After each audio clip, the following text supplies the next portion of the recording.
Hey gang, Joyce with Skippy Calves Farms here.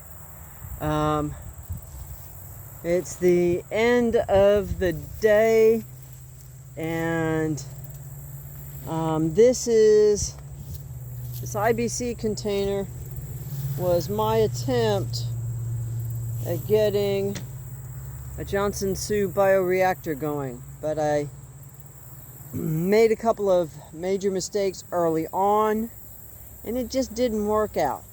Let me explain. Filled it full of mostly leaves, some hay, and some manure, and some green grass. But I didn't have enough green material, so it never came up to temperature. Temperature being, I think, between 132 and 155 degrees. It never got that hot. So that was mistake number one. Mistake number two was, after the temperature it comes back down, you're supposed to add earthworms, which I did, but I added a bunch of earthworms. You're only supposed to add 100 earthworms. So I basically turned my Johnson Sioux bioreactor into a vermicompost bin. And as you can see, I had that filled all the way up to the top, and you can see the shadow. It's collapsed down to just about 24 inches instead of 4 feet. So I'm going to put you on hold while I take the lid off, because I can't do that with one hand. And I'll show you what I've got in there now, and then I'll tell you what I'm going to do.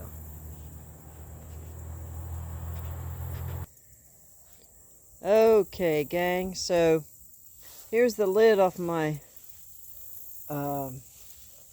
IBC container.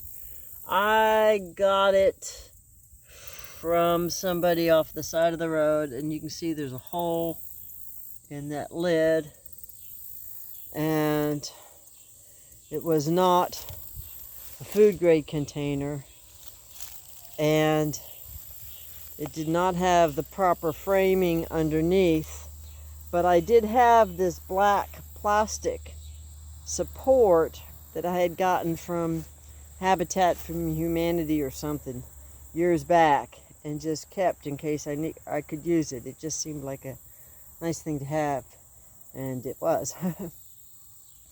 And I cut a little hole out for the valve, and that valve has got fittings that convert out to a garden hose fitting. So I figured, if nothing else, I'd probably almost get my money out of it just for the fittings that I got. So went ahead and did it. I filled this IBC container up twice in volume with leaves from a friend's house, and all of that material subsequently went in here. As you can see, I cut the top. I just cut the top. What did I do? I think I used a cutting blade with an angle grinder, and just cut it as it rounded the corners. And then I just set it on a couple of pieces of metal boring. I think it was a bed frame that I got from a thrift store that they were just getting rid of. So it kept the air in, kept the sun off, kept the air circulating, kept the rain off, and so it was a nice buffering situation. And then here, I've had some loose cardboard over the top pretty much most of the time. I've just added another cardboard box here in the last week or two. So what I'm going to do now is I'm going to put you back on hold. I'm going to take the cardboard off, and we'll see what the bin looks like.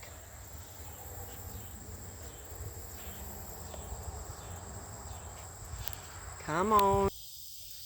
Okay, so there's the cardboard that had been on the top of the bin, and this was an old, rained on, tore up box that had been over the top of it for the past year. It's gotten progressively more grody-ody. This is Bear with me here, I have to climb up because it's sunk down so much. This is what the top of the surface looks like. There's some cardboard strips that actually came with the worms and have been in this bin ever since. I put the worms and kept them for a couple, 3 weeks in the middle of the winter time when it was real cold. I kept them inside my greenhouse in a 5-gallon bucket, and I had put them in some peat moss. I'm just using this stick to kind of reach down and dig just a little bit into it and see what we can see. I can barely reach all the way down if I climb all the way up. So there are earthworms in here, I know that. It may not be on the very top right now. They were the other day when I was looking in there. So what I've decided to do is this leaf litter and stuff on the very top. I've added a little bit of sheep manure a few months back. But, gang, I do a lot of things by prayer.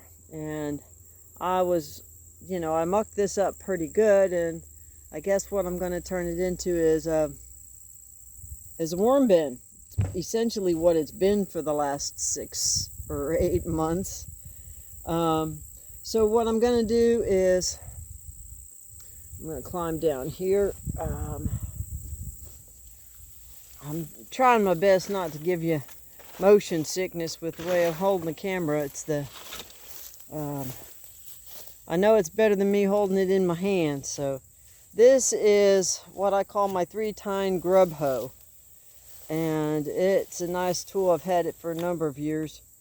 What I'm going to do is I'm going to go through the bin and just use the tine hoe to kind of fluff everything up.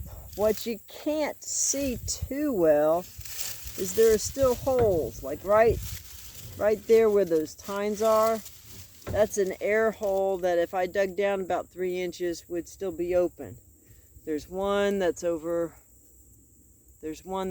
about here. There's one that's here and here and here and here and here, and then another row of 3 that would be right about there and there and right about there. The idea with the Johnson Sioux bioreactor